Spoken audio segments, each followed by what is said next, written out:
माधव, इतनी इतनी पीड़ा क्यों? मुझे मुझे इस पीड़ा से मुक्त क्यों नहीं कर देते? जो पीड़ा इतने वर्षों तक आपने पांचाली और पांडवों को दी गांधार नरेश, कदाचित उसके समक्ष आपकी ये पीड़ा कुछ भी नहीं। जो बोओगे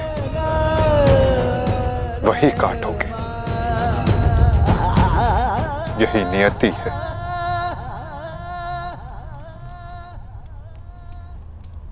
आज आपसे तनिक पीड़ा सहन नहीं हो रही गांधार राज, और उस पीड़ा का क्या जो आपने पांचाली को दी थी। स्मरण करने का प्रयास कीजिए गांधार नरेश, अनुभव करने का प्रयास कीजिए उस पीड़ा का।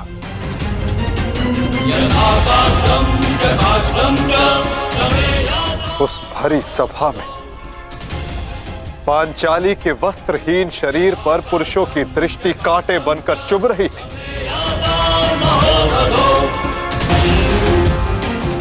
स्मरण है गांधार राज कि किस प्रकार उस सभा में पांचाली गिड़गिड़ाई थी, किंतु तब भी आप सब में से किसी ने एक ना सुनी।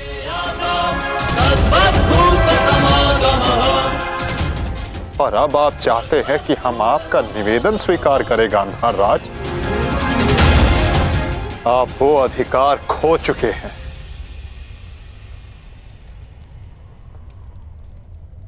आपकी ये दुर्दशा आपके दुष्कर्मों का परिणाम है। कदाचित आपकी इस दशा को देखकर कुछ कुकर्मियों को शुद्ध और नए जीवन जीने की प्रेरणा मिल सके।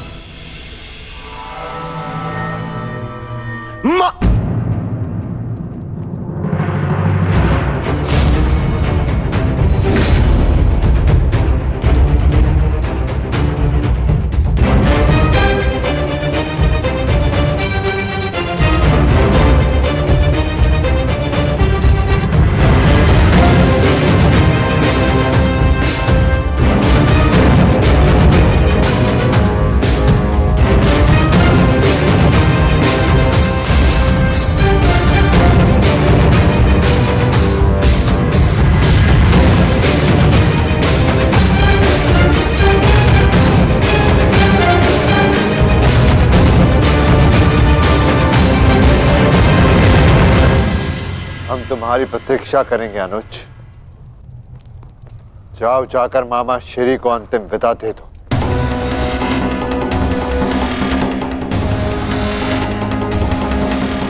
नहीं नहीं,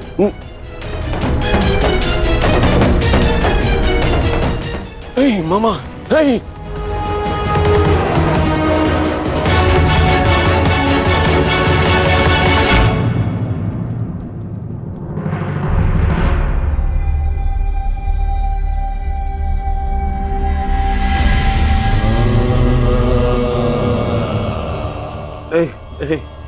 नहीं नहीं नहीं नहीं,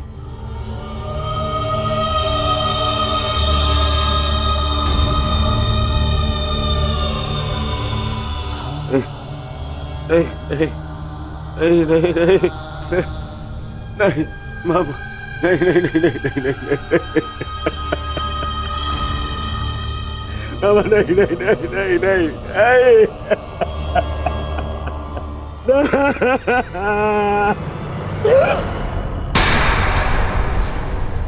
मामा, मामा, मामा, मामा, ये क्या हो गया? मैंने अपने प्राण नहीं त्यागे हैं अभी तक। कहाँ थे तुम? मैं यही था मामा, मैं यही था। ये क्या दुर्दशा कर दी है पांडवों ने? मुझे क्षमा कर दो दुर्योधन। मेरा साथ केवल यही तक का था, परंतु परंतु मैं प्रसन्न हूँ क्योंकि एक योद्धा ना होते हुए भी एक योद्धा की मृत्यु मिली मुझे। धन्यवाद दुर्योधन। कहीं नहीं जा रहे हैं आप। मैं आपको लेके चलूंगा, कुछ नहीं होगा आपको। आप कहीं नहीं जा रहे। उठिए उठिए उठिए मामा, उठिए जाने दो आपको। वो नहीं जाने। अरे मामा आप ठीक तो है? क्या हो गया मामा? मामा मैं आपकी चिकित्सा कराऊंगा मामा। इसको निकालो इसको। नहीं मामा नहीं। अब कोई लाभ नहीं। हर मनुष्य का अपना एक विशेष बल होता है। यदि उस बल ने उसका साथ छोड़ दिया तो समझो उसका अंत निश्चित। नहीं मामा। जैसे अंगराज का बल तो उसका कवच और कुंडल, जैसे मेरा बल था मेरे पास से। अब यदि अंतिम समय में मेरे पासों ने मेरा साथ छोड़ दिया तो अब कोई कुछ नहीं कर सकता दुर्योधन। नहीं मामा।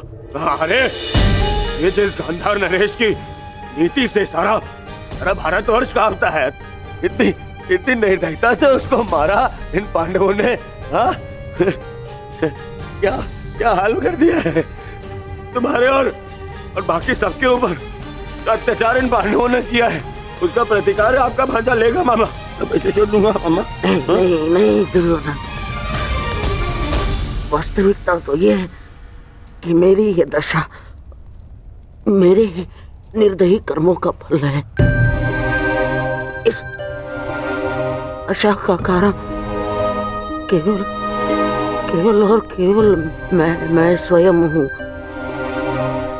और फिर भी मैं तुम्हें विजयी देखना चाहता हूँ दुर्योधन।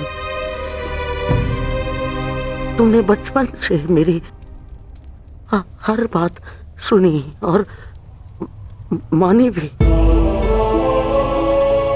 और आज भी तुम्हारे हित के लिए एक बात करना चाहता हूँ तुमसे।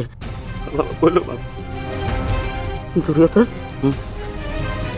चले जाओ। आपको छोड़ के कहाँ? नहीं कहीं नहीं जा रहा। मेरी सलाह मानो दुर्योधन, क्योंकि वो वासुदेव कृष्ण तुम्हें जीवित नहीं छोड़ेगा। और वो विकोदर भीम उसकी प्रतिज्ञा अवश्य पूर्ण करेगा दुर्योधन। मैं नहीं चाहता कि मेरी बहन और जीजाश्री के अंतिम संस्कार के लिए कोई शेष न बचे। परिस्थिति को समझो दुर्योधन। तुम आज कुरुक्षेत्र नहीं जाना। आप मुझे भागने की सलाह दे रहे हैं मामा? ना मैं तुम्हें भागने की सलाह नहीं दे रहा हूँ। मैं तुम्हें जाने की सलाह दे रहा हूँ दुर्योधन। यहाँ से जाओगे तो जीवित रहोगे, और यदि जीवित रहोगे तो कल लड़ पाओगे। इस समय तुम मन से टूटे हुए हो दुर्योधन, और यही उस वासुदेव कृष्ण की नीति है कि तुम्हें थका कर तुम्हें निशस्त्र कर दे। तुमने सोचा नहीं कि कैसे पांडव एक एक करके अलग तुमसे युद्ध कर रहे थे ताकि तुम थक जाओ। ये उस वासुदेव कृष्ण की नीति है तुम्हें परास्त करने की। वो अवश्य कोई चाल चल रहा होगा। यहाँ पास में एक सरोवर है दुर्योधन, उसके तल में एक कुआं है जहाँ सरलता से छिपा जा सकता है। वहां जाओ, विश्राम करो और अपनी शक्ति पुनः अर्जित करो। मेरी बात मानो।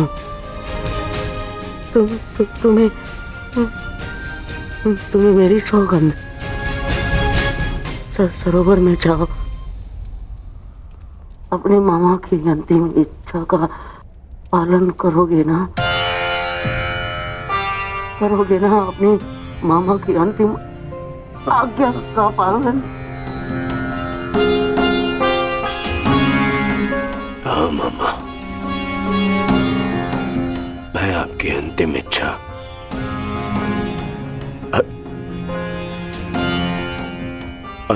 अवश्य पूर्ण करूंगा।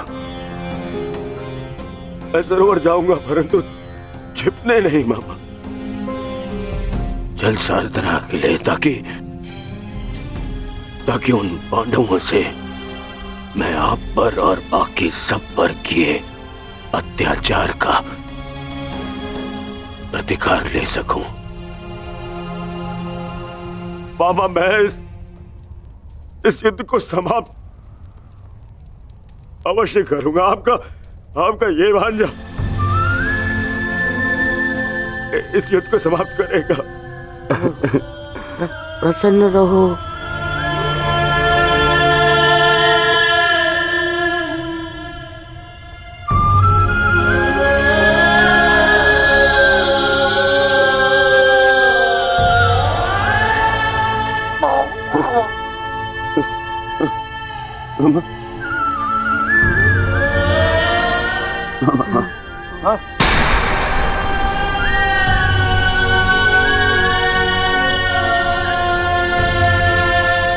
मेरे होने वाले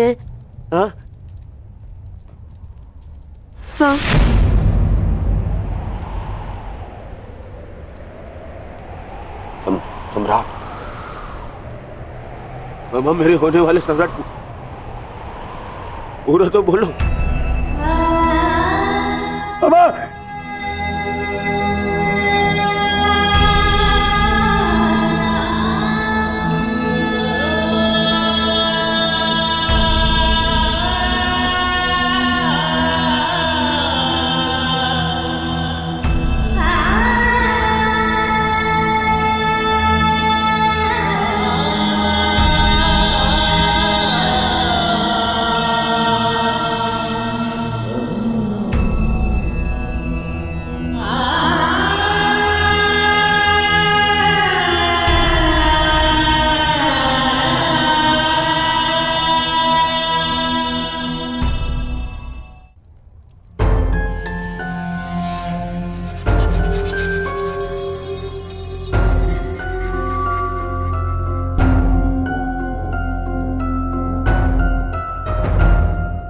हमें बहुत विलंब हो रहा है युधिष्ठिर। दुर्योधन को गए बहुत समय हो गया है। अब दुर्योधन को बाहर बुलाने का समय आ गया है। प्रतीत होता है कि अपने अंत से डर के भाग गया है वो कायर। इसका अर्थ युद्ध समाप्त हुआ। परंतु ज्येष्ठ, मेरी प्रतिज्ञा तो पूर्ण होना भी शेष है।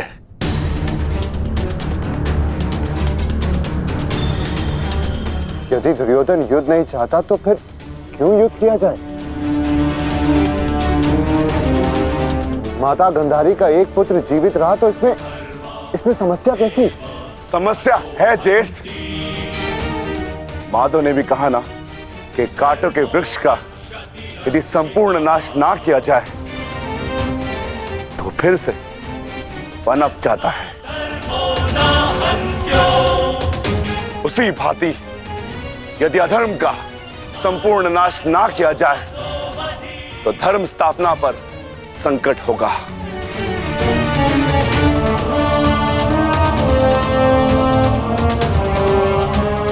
आपको हो क्या गया ज्येष्ठ? हमारे साथ हुए अन्याय को इतना शीघ्र मत भूलिए। क्या आप भूल गए पांचाली के अपमान को? क्या आप भूल गए हम सब की प्रतिज्ञाएं?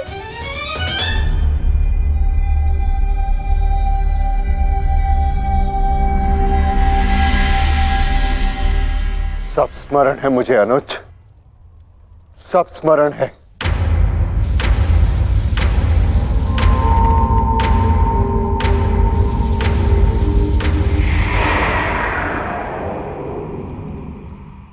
परंतु मुझे तुम्हारी चिंता है। तुम जानते हो दुर्योधन के वश शरीर का कोई तोड़ नहीं, जानते हो ना?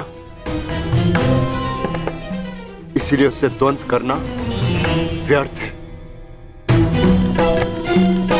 माता गांधारी के वरदान ने उसे अजय बना दिया है।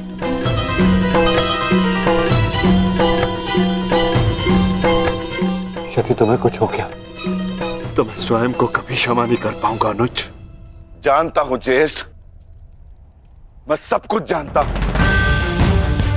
परंतु मुझे उसकी चिंता नहीं। धर्म स्थापना पर निकले हैं तो बलिदान देना होगा।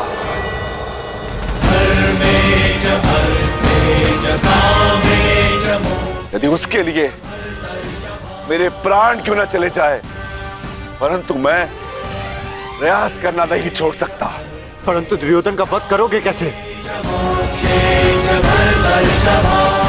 शेषगढ़ ने माता कुंती को वचन दिया था कि उनके 5 पुत्र जीवित रहेंगे।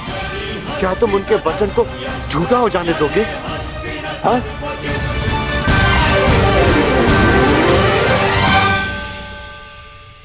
उत्तर दो भीम, कैसे परास्त करोगे दुर्योधन को? जोड़ पर से प्रत्येक वस्तु दुर्बल होती है धर्मराज। दुर्योधन की जंघा और उसकी कमर का जोड़ अभी भी मानविक है।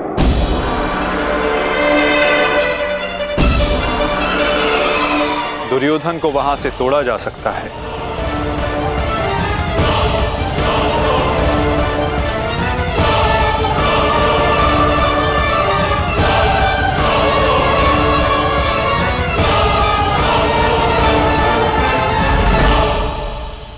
परंतु यह अधर्म होगा माधव।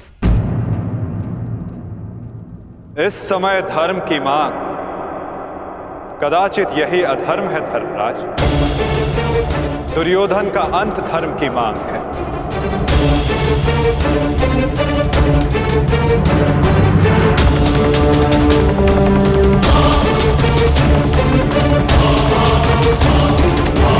पांचों पुत्र जीवित रहेंगे।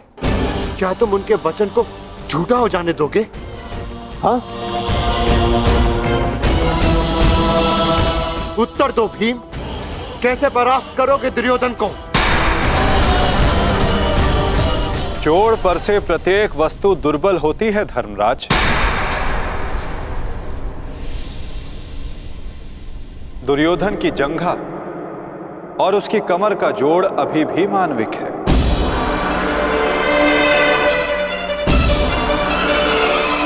दुर्योधन को वहां से तोड़ा जा सकता है।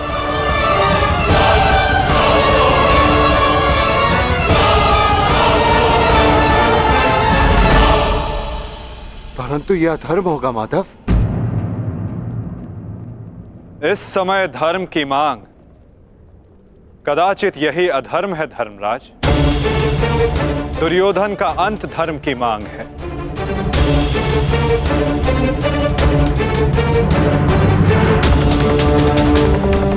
परंतु माधव, युद्ध के लिए दुर्योधन का प्रस्तुत होना भी आवश्यक है।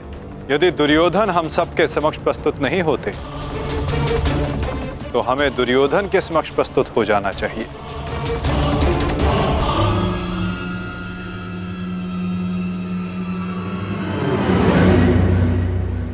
शिविर के भीतर जाने का समय आ गया है।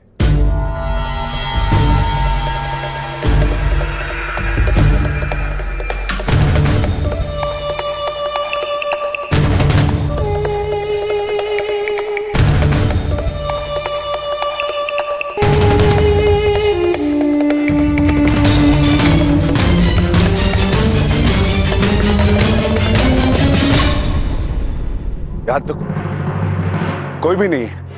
मैं भी दूसरे कक्ष में जाकर देखता हूँ। मैं भी तुम्हारे साथ चलता हूँ नकुल। मैं उस ओर देखता हूँ।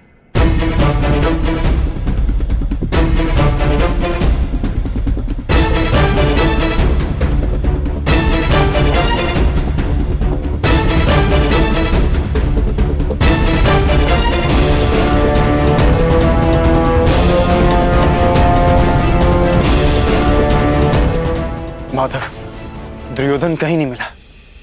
अब हम क्या करें? रक्त और पाप अपने चिन्ह छोड़ ही जाते हैं पार्थ। और यदि रक्त एक पापी का हो तो वो कभी नहीं छिपते।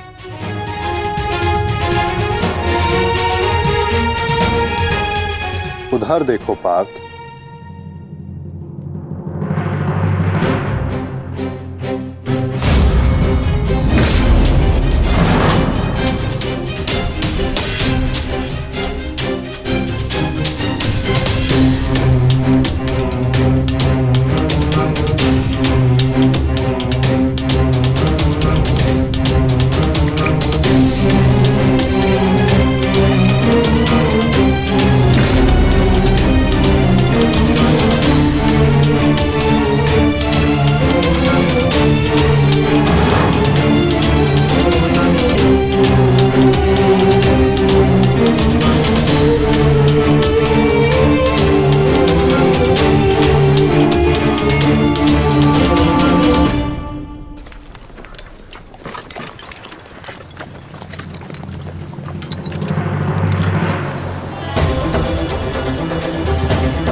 तो दुर्योधन इस सरोवर में छिपा है।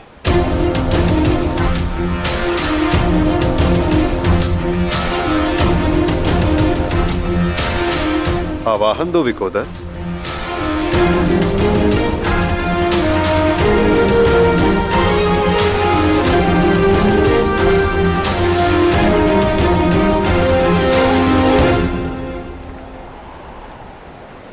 दुर्योधन, मैं जानता हूं तुम यहीं छिपे हो। बाहर निकलो कायर और युद्ध करो मुझसे। सुन रहे हो ना कायर, सामने आओ। क्या इस प्रकार मेरा सामना करोगे? बाहर निकलो और बंद करो मुझसे।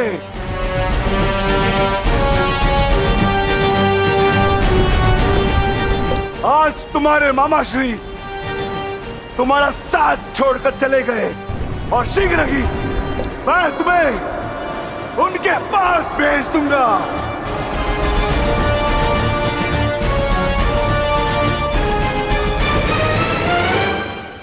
अरे वज्र का शरीर लेकर भी भयभीत हो दुर्योधन। भारती कर्ण को अपना मित्र कहते हो ना, किंतु आज यदि कर्ण तुम्हें इस दशा में देख लेते तो उन्हें भान हो जाता कि उनका मित्र एक शूरवीर योद्धा नहीं, बस एक कायर है। और उन्हें लज्जा है कि उस क्षण पर, जिस क्षण उन्होंने तुम्हारा साथ देने का निर्णय किया,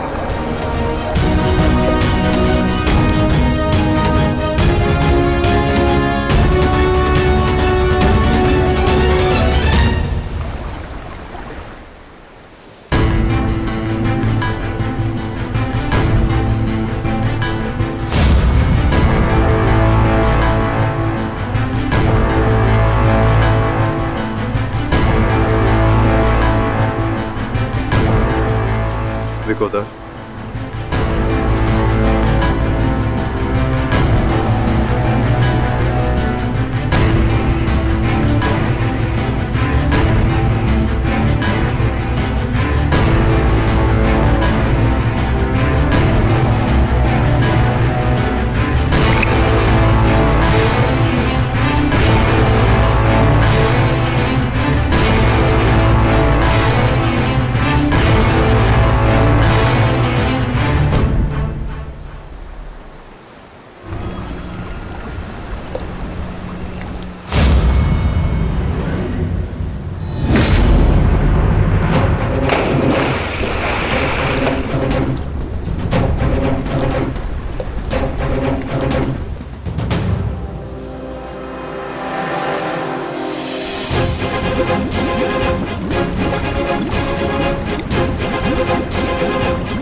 तुम तो अपने मामा से भी बड़े कायर निकले दुर्योधन। विश्वास नहीं होता कि तुम वही दुर्योधन हो जिसे ज्येष्ठ कर्ण हस्तिनापुर का महाराज बनाना चाहते थे। मेरा चयन बिल्कुल ठीक था। दुर्योधन तुमसे बेहतर राजा होगा।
दुर्योधन आओ, स्वागत है तुम्हारा। एक क्षण के लिए ऐसा लगा कि तुम इसी भांति सदैव छिपे रहोगे। मुझे तुमसे छिपने की आवश्यकता नहीं है भीम, क्योंकि मेरा शरीर वज्र का है। स्मरण है ना, कुछ समय पूर्व क्या दुर्दशा की थी मैंने तुम्हारी? स्मरण है?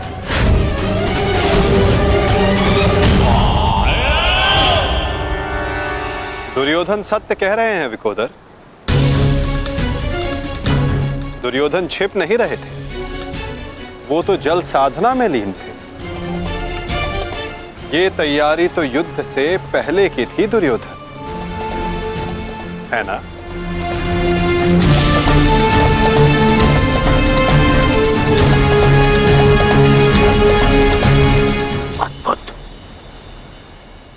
और फिर तुमने मुझे चौंका दिया। हाँ, मैं जल साधना कर रहा था जो मेरे गुरु बलराम ने मुझे सिखाया है।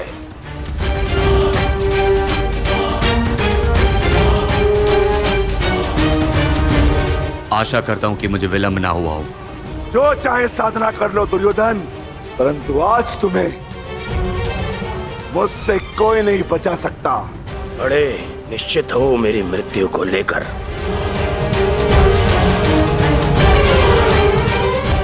आज क्या कोई नया छल लाए हो मेरे लिए? हाँ, कोई छल नहीं होगा, युद्ध करो। उन्हें सोचा नहीं कि कैसे पांडव एक एक करके तुमसे युद्ध कर रहे थे। यही उस वासुदेव कृष्ण की नीति है कि तुम्हें थकाकर तुम्हें निशस्त्र कर दे। ठीक है, युद्ध होगा, परंतु एक बार में एक ही से होगा और उससे होगा जिससे मैं चाहूंगा।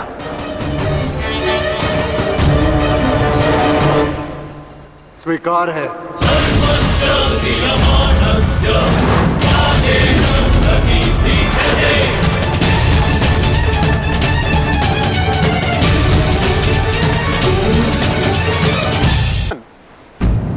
प्रश्न ये उठता है कि तुम युद्ध किससे करोगे? नकुल सहदेव से?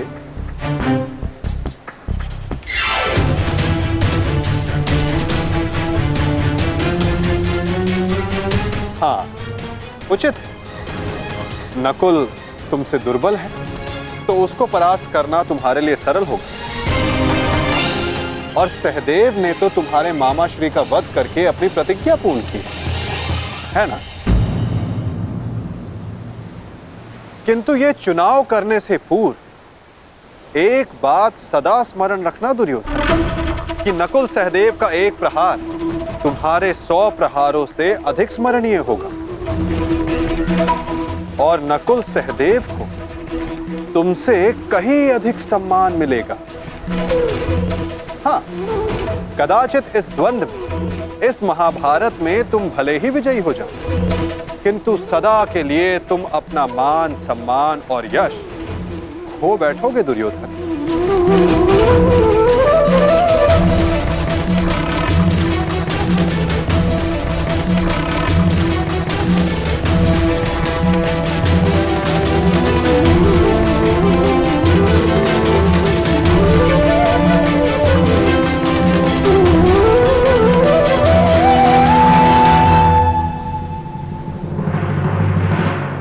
या तुम अर्जुन का चुनाव करोगे,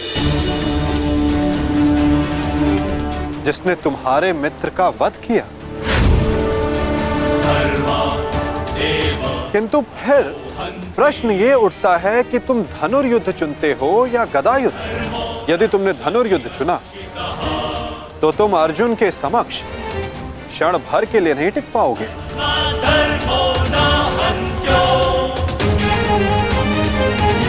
और यदि तुमने गदा युद्ध चुना तो समस्त संसार तुम्हें इस अन्यायपूर्ण चुनाव के लिए सदा धिक्कारता रहेगा।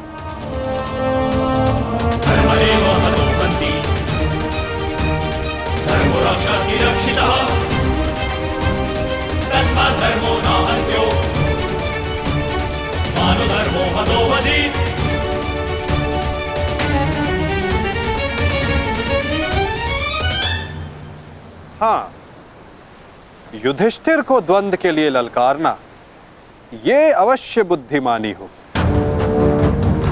क्योंकि यदि राजा को मारोगे तो सेना तो स्वयं परास्त हो जाएगी। किंतु ये बात स्मरण रखना दुर्योधन, यदि तुमने ऐसा किया तो समस्त संसार तुम्हें उस कायर की भांति स्मरण करेगा जिसने स्वयं से निर्बल को परास्त करने का विकल्प चुना। अब चुनाव तुम्हारा है दुर्योधन।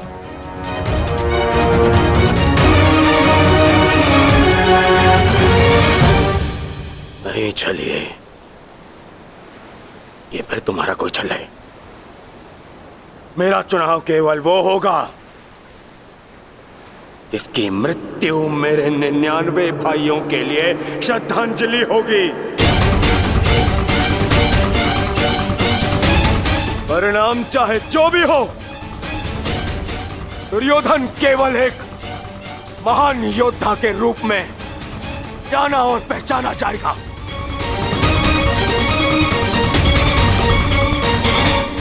मैं दुर्योधन द्वंद के लिए भीम को चुनता हूं।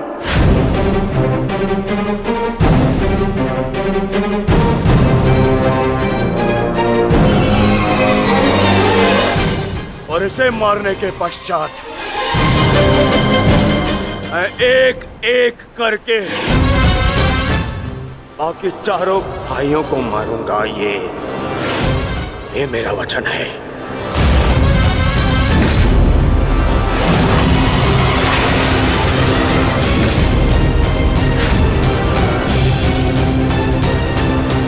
तो प्रतीक्षा किस बात की है दुर्योधन? अब समय ही बताएगा कि तुम मुझे मारकर अपने 99 भाइयों को श्रद्धांजलि दोगे या मैं तुम्हें उनके पास पहुंचा दूंगा।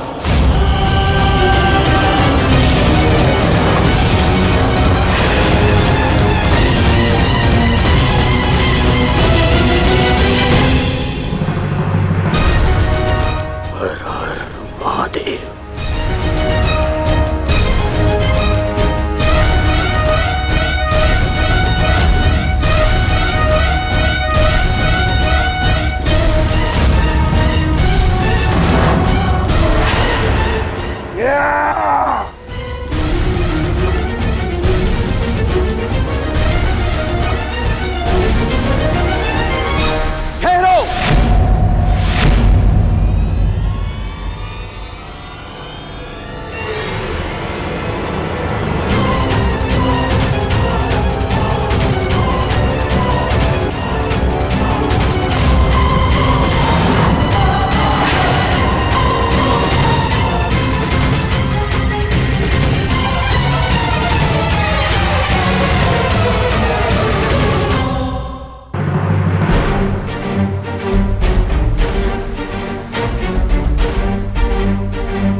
प्रणिपात दाऊ।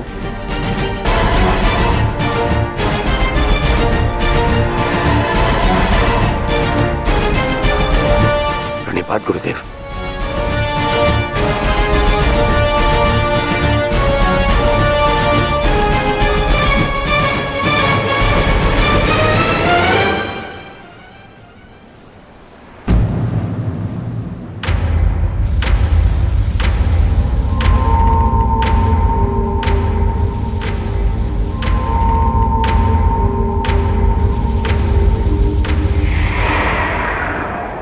अक्षणी सेना का विनाश हो चुका है कान्हा। आर्यव्रत के सभी महारथी काल के गाल में समा चुके हैं। अब और कितनी आहुति दी जाएगी इस युद्ध में कान्हा? उत्तर दो। बंद करो ये विनाश, बंद करो ये महाभारत अब।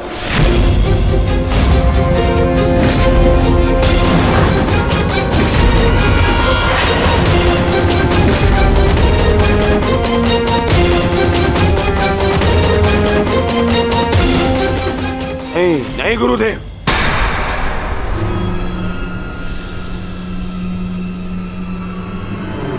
मैं इतना कुछ खो चुका हूं कि अब जब तक मेरा प्रतिशोध पूर्ण ना हो जाए ये युद्ध समाप्त नहीं हो सकता। और ना ही मैं अपनी प्रतिज्ञा पूर्ण होने से पूर्व इस युद्ध को समाप्त होने दूंगा।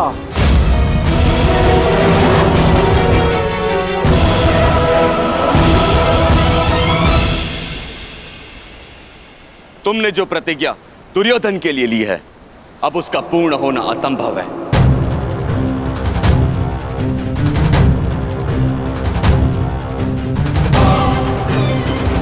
क्योंकि गदा युद्ध में कमर से नीचे प्रहार करना नियम के विरुद्ध है। और तुमने प्रतिज्ञा ली है दुर्योधन की जंगा तोड़ने की।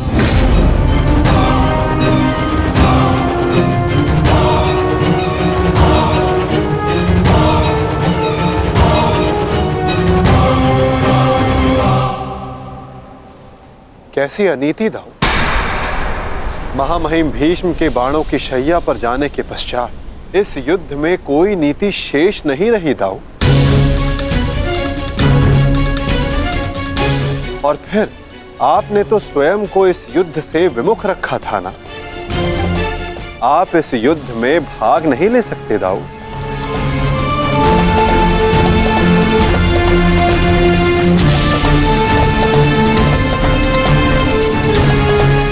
ये युद्ध धर्म स्थापना के लिए है दाऊ। मैं यही तो देखने आया हूं कान्हा कि इस धर्म स्थापना की युद्ध में कोई अधर्म ना हो।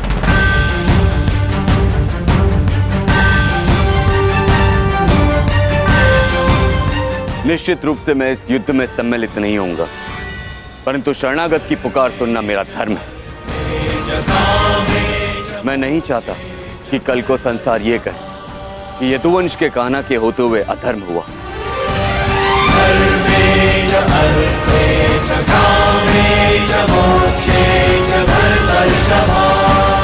यदि ये दोनों युद्ध करना चाहते हैं तो करें।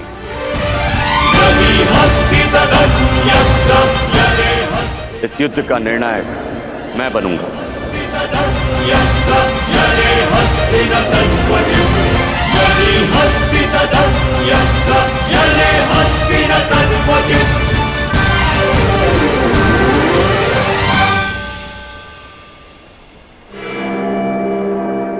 और स्मरण रहे, जिसने भी इस युद्ध में नियमों का उल्लंघन करके विजय पाई, उसे मैं स्वयं अपने हल से समाप्त कर दूंगा।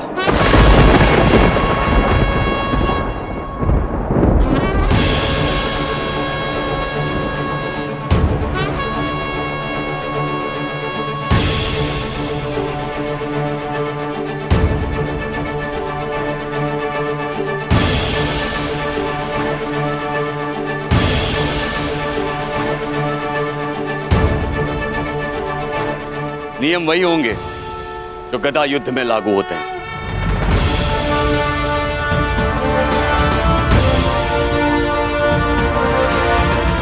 और युद्ध में कोई भी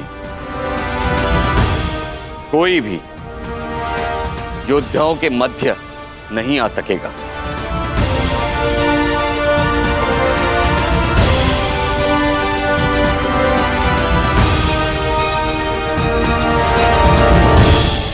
इस द्वंद्व का विजेता इस युद्ध का विजेता माना जाएगा।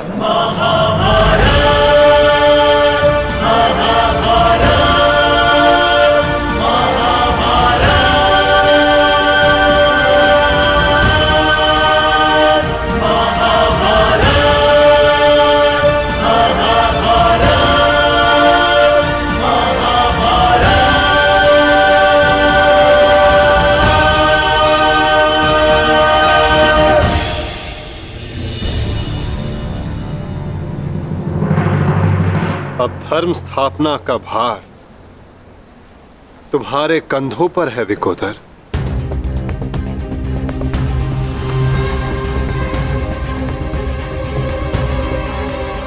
यदि मेरे कंधों पर कोई भार है तो केवल मेरी प्रतिज्ञा का, जिसे मैं अवश्य पूर्ण करूंगा।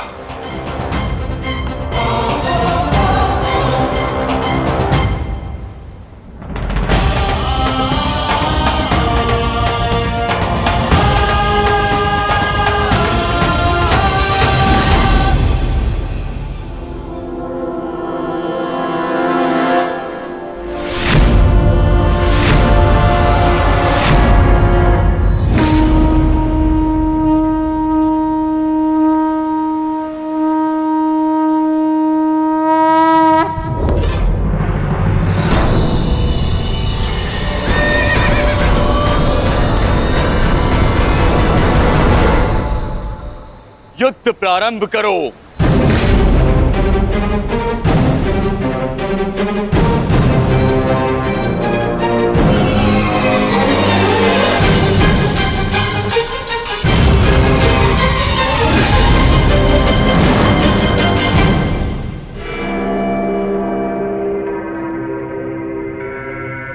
अब विजय और पराजय इस द्वंद्व पर निर्भर करेगी महाराज।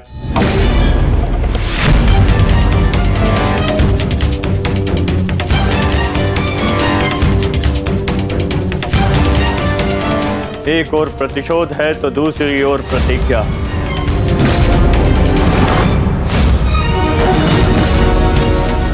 गुरुकुल के दो सर्वश्रेष्ठ गदाधारी आज एक दूसरे के विरुद्ध खड़े हैं महाराज, और महाबली बलराम निर्णायक है महाराज।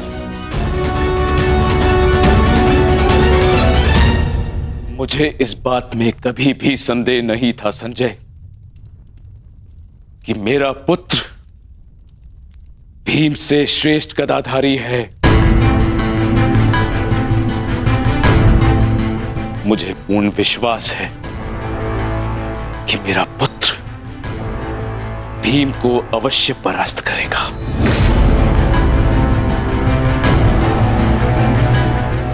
परंतु मुझे चिंता थी तो केवल वासुदेव की, कि कहीं वो किसी प्रकार का छल ना करे। परंतु अब गांधारी के वरदान फलस्वरूप न भीम दुर्योधन का कुछ बिगाड़ पाएगा, और हलधर बलराम के मध्य में उपस्थित होने के कारण वासुदेव भी हमारे पुत्र के साथ कोई छल नहीं कर पाएंगे। हस्तिनापुर में उत्सव की तैयारी करो। मेरा पुत्र इस संसार का सबसे बड़ा युद्ध जीत कर आने वाला है। हाँ, तैयारी करो।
सौमित्र, तुम्हारी विजय निश्चित है।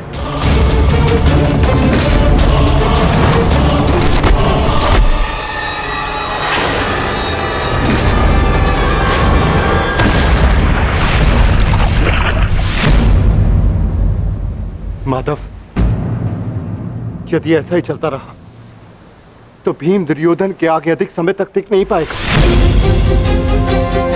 ये द्वंद्व पूर्ण रूप से दुर्योधन के पक्ष में है।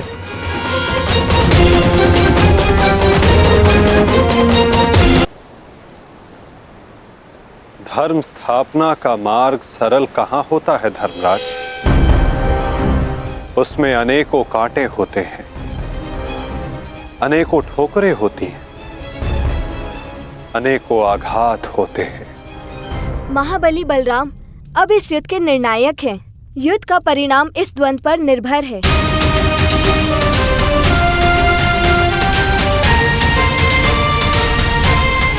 माधव, आप क्या यूं ही देखते रहेंगे?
पराजय तो तेरी निश्चित है भीम। फिर क्यों पराजय के साथ साथ मृत्यु का भी आह्वान कर रहा है? टेक दे, मेरे समक्ष अपने घुटने टेक दे, अन्यथा आज तेरा जीवन मृत्यु के समक्ष घुटने टेक देगा। जब मेरे ज्येष्ठ कर्ण ने मरते समय अपना धर्म नहीं छोड़ा तो उनका यह अनुज कैसे छोड़ सकता है? अब यह युद्ध हम में से किसी एक के मृत्यु के पश्चात ही समाप्त होगा। नहीं, वो तेरा ज्येष्ठ नहीं था, कोई संबंध नहीं था तुम्हारे साथ में उसका, क्योंकि कोई अनुज अपने देश की इस तरह मृत्यु नहीं करता, वो भी छल से। वो केवल मेरा था, मेरा मित्र था वो। तुम्हारा उसके साथ में कोई संबंध नहीं था कोई संबंध।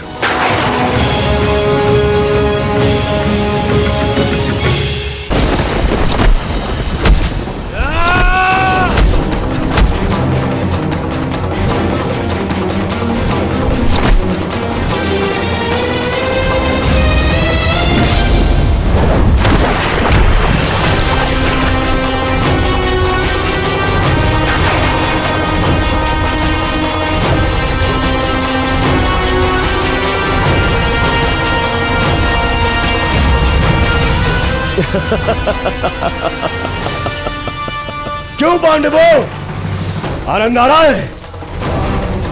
अपने अनुज को ऐसे देखकर आनंद आ रहा है?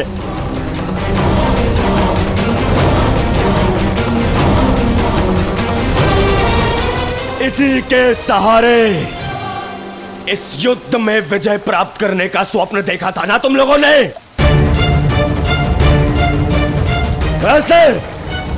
ऐसा दिलाएगा ये तुम्हें विजय?